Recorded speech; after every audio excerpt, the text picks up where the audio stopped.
বলছি বাবা, কিছু কথা ছিল। হ্যাঁ বল। তুমি আমাদের সেই রাজেশকে চেনো তো?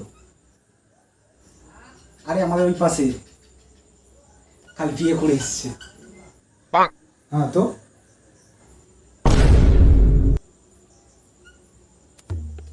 আর আমাদের আকাশ, আরে যে সেই ল্যাংট হয়ে আমাদের এপাশ পাশ ঘোরাঘুরি করতো, আজ বিয়ে করে এসছে। হ্যাঁ তো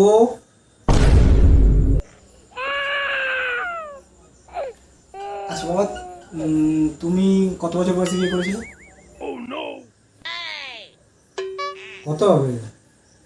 26 বছর বয়স হবে।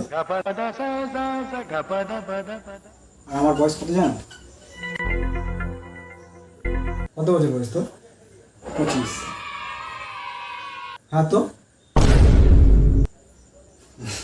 মা ঠিকই বলে, জানো তো, তুমি একটা গাধা। আমি জানি না ওসব কোনো কথা, আমাকে বিয়ে দিতে হবে। আমার মায়ের সাথে কথা বলা হয়ে গেছে। হ্যাঁ কর না তোরা বিয়ে।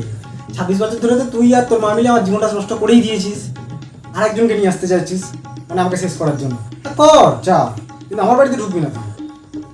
তোর মায়ের সঙ্গে চলে যাবি, মামার বাড়িতে গিয়ে বিয়ে করে আসবি, আমার বাড়িতে ঢুকবি না। তুমি যদি 25-26 বছরে বিয়ে করতে পারো, তাহলে আমার কেন বিয়ে দেবে না?